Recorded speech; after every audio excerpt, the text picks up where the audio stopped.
sa buhay, religyoso at pagpapal. Mga kapatid, aminin natin ang ating mga kasalanan upang tayo maging marapat mula sa banal na pag-ibig. Inaamin ko sa pamilya ng Diyos at sa inyo mga kapatid, na lupa ko ng kasalanan sa isip, sa salita, at sa gawa, at sa aming pagkukulang. Kaya isinasama ko sa mahal na Birhen Maria, sa lahat ng mga anghel at pamahalan, at sa inyo mga kapatid, na ako'y manalangin sa Panginoong aming Diyos. Tawag tayo ng mga kapangyarihang Diyos, patawarin tayo sa ating mga kasalanan, at patubayan tayo sa buhay na walang hanggan. Amen.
Manalangin tayo. Pamisa para sa for political examination, tabay para sa mga mag-aaral, Sinagtan, Junior, Larusa, Logilan, Larosi, siyempre ang ating hermano mayor, si Dina Rosita Man, at ang hermano. Ama namin makapangyarihan, ang sanlibutan ay iyong binabago sa mga pagdiriwang namin sa iyong pagsagilid sa tao. Umunlad nawa ang iyong sambayanan sa iyong mga kamanang pangmagpakailanman. At huwag nawa magdahog sa iyong tulong sa kasalukuyan sa pamamagitan ng Kristo kasama ng Espiritu Santo, magpasa walang hanggan. Amen.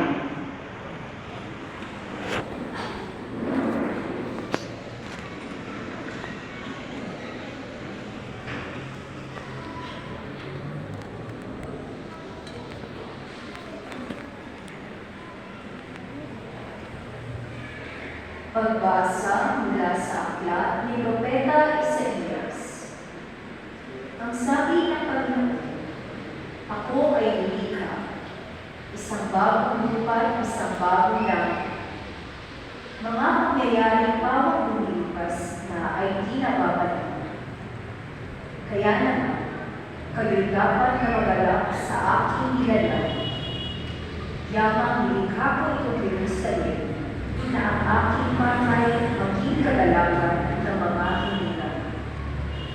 Ako mismo'y magagalak dahil sa Jerusalem at sa kanyang mamamayan. Do'y walang panangitan o kaguluhan. Do'y wala ng sampol na papanaw. Lahat ng tila roon ay mabubuhay ng matagal. Ipinuri pa rin ang kabataan pa ang edad sa daan. Ang hindi umabot ng bulan na ito ay pinalusahan. Magtatayo sila ng mga tahanan kanilang tinirhan. Sa tingin na ubas ay sila ang aamin. Ang salita ng Diyos. Salamat sa Diyos. Salmo 9 ay aking naligtas, ang dangal ko'y aking galang. Bukod sa akin naligtas, ang dangal mo'y aking galang. O Panginoon ko, sa iyong ginawa, kita'y tinutuwid ako'y iligtas. Kaya kaaway ay di nakuhang matuwad magalang. Mula sa hindi ng daigdig ng patay, hinango mo ako at muling binuhay. Ako na kasama nilang nakabago sa kailanman. Buong aking naligtas, ang dangal mo'y aking galang. Purihin ang buod, siya ay pagutan ng lahat ng tapat na mga hinangawa. Iyong bulitain ang mga ginawa ng Diyos na banal. Ang kanyang ginawa ay alalahanin at pasalamatan. Hindi nagkakaroon, yawang kanyang galing, at ang pagkikilan ay walang wakas. Ang abang-banangis at itlog sa lupa, sa buong pagdamag. Sa bukang liwayway ay wala ng lungkot, kapalit ay galang. Buong sa akin naligtas, ang dangal mo'y aking galang. Kaya nakikinig, ikaw ay kapag sa akin. Buon ako ay pakinggan. Mahabag ka ang buon. Ako ay hindi mo at iyong tulungan. Nadama ko'y galak na iyong lubay ang aking panlunsang. Sa pasasalamat sa iyo, o buon ay di pagsasama. Oo, Buong sa akin naligtas, ang dangal mo'y aking galang. Tumayin ako.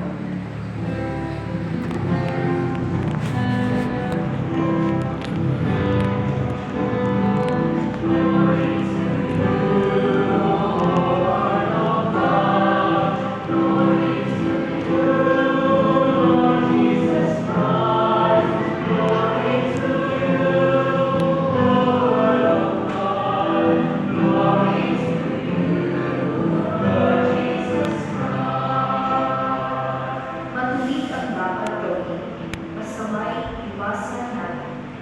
At tayo ay bubuhayin, ang Diyos ay sasaan, atin siyang makakapigil.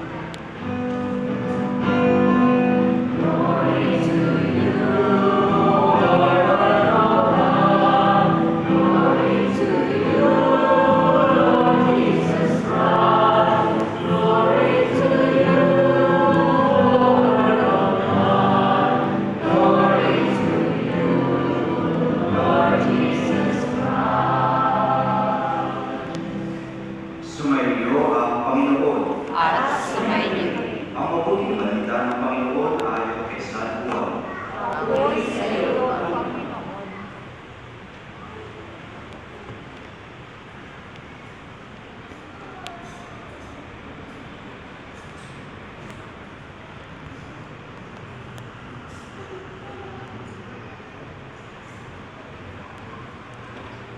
Noong panahon iyon, umalis si Jesus sa Samaria at nagtungo sa Galilea, sapagkat si Jesus na rin ang nagsabing ang isang propeta ay hindi iginagalang sa kanyang sarili kaya. Pagdating niya sa Galilea, ay mabuti ang pagtanggap sa kanya ng mga taga-roon, sapagkat nasa Jerusalem din sila noong pista ng Paskwa at nakita nila ang lahat ng kanyang ginawa roon. Nagpunta uli si Jesus sa Cana, Galilea. Doon niya ginawang alak ang tubig. Doon naman sa Capernaum ay may isang mataas na pinuno ng pamahalaan. At may sakit ang kanyang anak na lalaki. Nang mabalitaan niya bumalik si Jesus sa Galilea mula sa Judea, pinuntahan niya ito. Pinag-usapan niya ito pumunta sa Capernaum at pagalingin ang kanyang anak na naghihingalo. Sinabi sa kanya ni Jesus, hanggang hindi kayo nakakakita ng mga palatandaan at mga kababalaghan, hindi kayo mananampalataya. Ngunit sinabi ng pinuno, tayo na po, Ginoo, bago mamatay ang aking anak. Sumagot si Jesus, umuwi na kayo, magaling na ang inyong anak. Naniwala ang lalaki sa salita ni Jesus at umuwi na siya. Sa daan pa ay sinalubong na siya ng kanyang mga alipin at sinabing magaling na ang kanyang anak. Tinanong niya sila, anong oras siya gumaling? Siya po ay tinig sa manlalagnan kahapon magkakalaog na ng hapon. Tuhod nila. Naaalala ng ama na noong oras na iyon, sinabi sa kanya ni Jesus, magaling na ang iyong anak. Kaya siya at ang kanyang buong sambahayan ay sumampalataya kay Jesus. Ito ang pangalawang kababalaghan ginawa ni Jesus sa Galilea, pagpunta niya roon buhay sa Judea. Ang mabuting balita ng Panginoon. Pinupuri ka namin, Panginoong Yesu Kristo.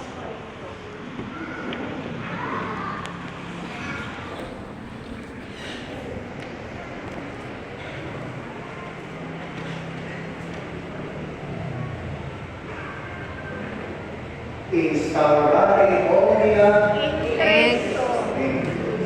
instaurare omnia. In Cristo.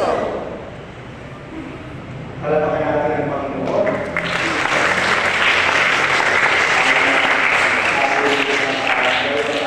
Nagsulat ng instaurare ang in Cristo. No? At yun ang ating motto, ang motto ni Dodoyon, galing sa sulat ni San Pablo sa mga taga-Galacia, lahat ay pag-isahin, lahat kay Cristo. Pag-isahin ang lahat ng bagay kay Cristo. Lahat ng ating mga ginagawa ay para kay Cristo. Ano man yun? Maliban sa kasalanan. No? Maliban sa kasalanan. Pero lahat ng ating gagawin ay natuon kay Cristo.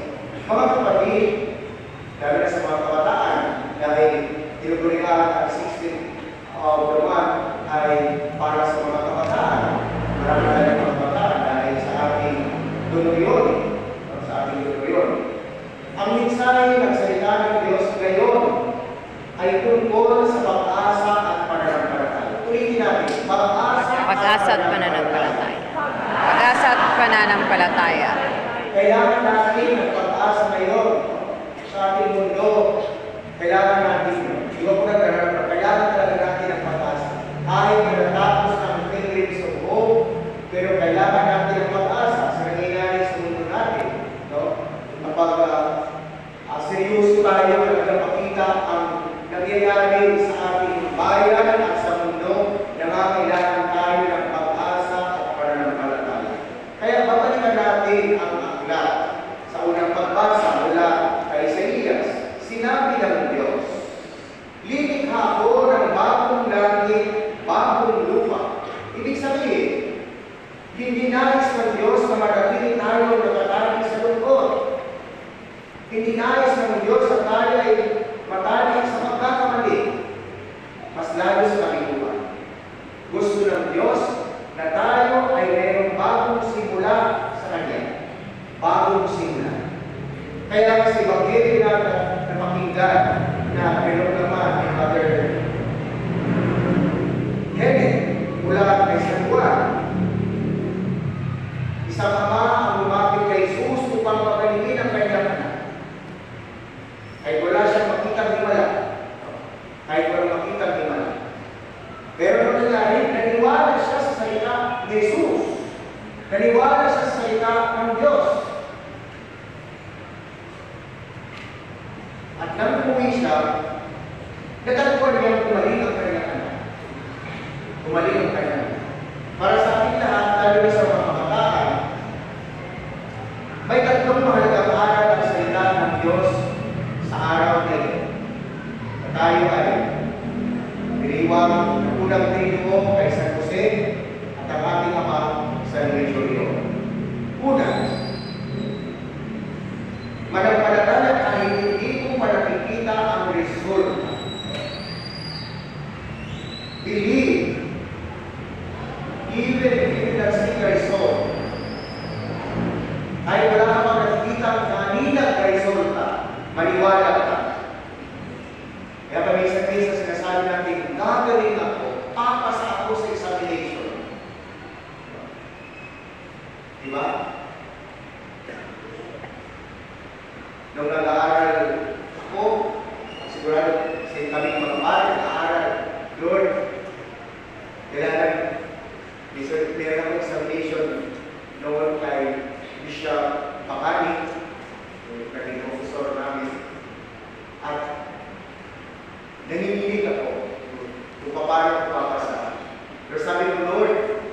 subject na ito, dahil Trinity, ikaw bahala. Dahil ikaw misteryo, sana ating grade hindi maging misteryo. Naniniwala ko napapasa. Kasi sa Ebanghelyo, naniwala yung opisyal, yung tao, sa sinabi ni Jesus, hindi nakita ni wala ni Jesus.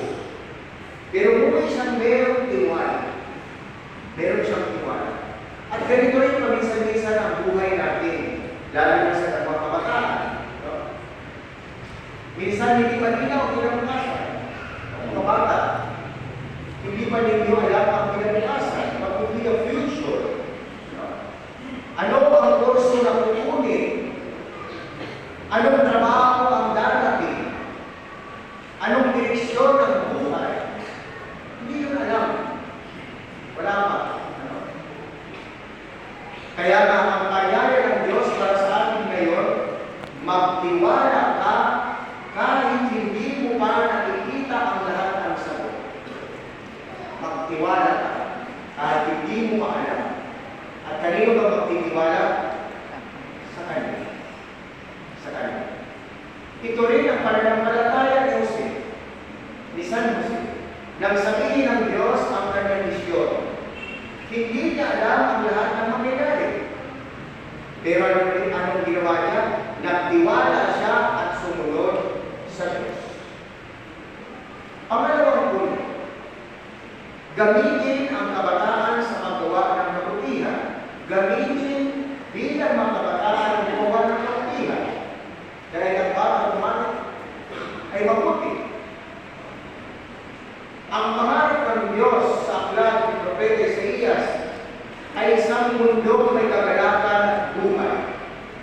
Ngunit, kadalasan ginagamit ng Diyos ang mga tao upang may sapatuparan nito.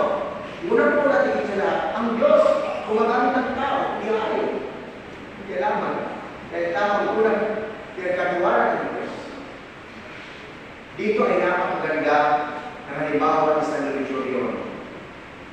Alam niyo, bata pa lang sa San Luis Giordano, naramdaman nila ang tawag ng Diyos sa kanya. No? Bata pa siya, kasi musmos, maaari sa Kristan.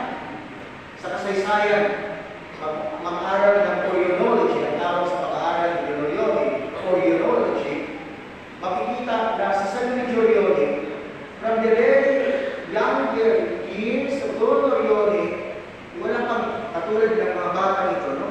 Malinaw na sa kanya. Malinaw na sa kanya ang plano ng Diyos. Malinaw na sa kanya.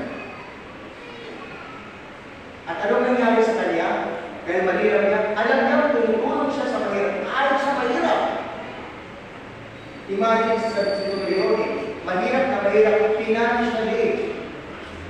Walang-wala. Pero ang isip niya, makatulong din sa kapwa niya walang-wala. Lalo sa mga naulila at higit sa lahat sa mga kabataan. Kaya sa kasaysayan ng Orione, yung pag-iipon ng mga bata sa ilalim ng palasyo ng obispo, nag-iipon-ipon doon at nag-aaral sila. At mayroon mga pagkakataon na pinapagalitan si Orione dahil maingay. Maingay mga, may mga tao. Ano ba yan? Sumbong sa obispo. Bakit nag-iingay, Bishop? Sino ba yung mga bata na nandoon? Sabi ng obispo, nandoon si Luis Orione. Hayaan na lang yan. Luis Orione, kahit meron mga kritisismo, maraming mga ayaw, tinuloy na ang pagtulong. Hindi niya hinintay na siya ay maging mayaman. Never naging mayaman si Orione. Hindi hinintay ni Orione na maging makapangyarihan. Never siya maging makapangyarihan. Ano nangyari? Ginamit niya kung ano ang meron siya. No? Anong meron siya? Anong meron hawak siya? Yun ang kanyang pinagayaman, kanyang tinutulong. Kaya mga kabataan, hindi kailangan maging sikat. Hindi kailangan maging mayaman. Alam ko na nangangarap maging mayaman, pero sa ngayon mismong momento, pwede kang makatulong. Minsan sa pagka, ang pakikinig sa kapwa kaibigan na mayroong problema, makinig. Walang meron kang may tutulong sa kapwa mo na kailangan, anong meron ka? Hindi mo kailangan maghanap. Anong meron ka? Kung meron. Yan ang ibigay. O pagiging mabuting halimbawa sa kapwa kabataan. Pangatlong punto, ikaw ay maaaring maging pag-asa ng iba. Sabihin natin sa sarili, pag-asa ako ng iba. Pag-asa ko ng iba. Sabihin mo, pag-asa ako ng iba. Pag-asa ko ng iba. Pag-asa kayo ng mga magulang. Pag-asa kayo ng mga magulang. No? Mga magulang, confidence ka.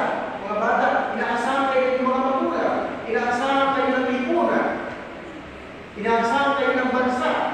May pag-asa para sa inyo. Kaya pag-asa para sa kapwa. Pag-asa para sa iba. Ang batang gumaling sa Ebanghelyo ay naging dahilan upang maniwala ang buong pamilya. Ganito rin ang epekto ng isang kabataan na meron pananampalataya. Ang iyong kabutihan, mga bata, mga kabataan, ang iyong kabutihan, ang iyong panalangin, ang iyong pagsunod sa Diyos ay maaaring magbigay ng inspirasyon sa iba. Magkaroon ng inspirasyon sa iba. Sabihin natin mga kabataan, inspirasyon. Inspirasyon. Alam niyo ba ang salita ng Diyos ay nagmula sa inspirasyon. Alam niyo ba kapag nag-i-inspire kayo, nai-inlove kayo, di ba? Nai-inlove kayo mag-aral. Hindi lang nai-inlove kayo na magkaroon ng jowa. Yung mga nasa pastong kukulan. Pero nag-i-inspire kayo mag-aral ng mabuti. Inspirasyon sa iba. Sa pamilya, inspirasyon sa kaibigan, inspirasyon sa komunidad. Kaya si San Luis Torione ay may isang magandang prinsipyo. Anong prinsipyo ni San Luis Torione? Madalas namin sinasabi. Do good always, harm no one. Mahirap madalas sabihin, do good always, do good. Pwede. Pero pag sinabing always, naku, mahirap ito. Mahirap maging always. Palaging mabuti. Mabuti sa lahat. Kaya nga, ang always ay kailangan natin ng Diyos. Dahil hindi natin kaya ang always. Hindi natin kaya ang lagi. Maaaring kaya natin ngayon, pero mamaya hindi na. Kaya kailangan natin ng Diyos. Habang naghahanap tayo sa kapistahan ni San Jose, at ang ating debosyon kay San Luis Torione, itanong natin sa ating sarili. Itanong natin sa ating mga sarili. May tiwala ba ako sa Diyos tulad ng lalaki sa Ebanghelyo, sa isang opisyal sa Ebanghelyo? Ginagamit ko ba ang aking pagiging bata o kabataan sa paggawa ng mabuti? Mga bata, pagiging mabuti? Nag-aaral ng mabuti? Sumusunod ng mabuti? O nagiging pag-asa ba ako para sa iba? Pag-asa sa iba. Mga kabataan, tandaan ninyo ito. Ang mundo ay nagbabago. Tanungin niyo ang mga nanay dito ninyo. Ang lolo-lola. Nung panahon nila, panahon ko, at ngayon ay panahon. At kayo'y pagkakailan, maaari ng bago na naman. Pero, ang dapat magbago sa ngayon, patungo sa inaharap, ang pasigil ng pananampalataya. Kapag hindi matibay ang pananampalataya sa inaharap, pwede tayo mawala. Kaya pananampalataya. Pangalawa, may puso para sa nangangailangan. May puso para sa nangangailangan. At may lakas ng loob para gumawa ng mabuti. Una, pananampalataya, may puso para sa kapwa na nangangailangan.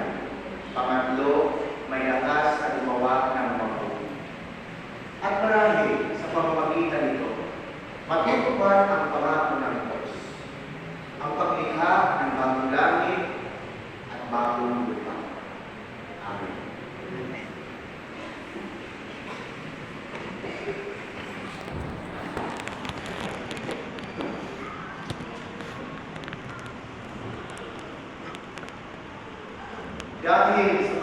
tiwalang tutugunin ng Diyos Ama ng buong kalulugod at ating mga kahilingan kung tayo ay mananalangin sa Kanya ng may pananampalataya.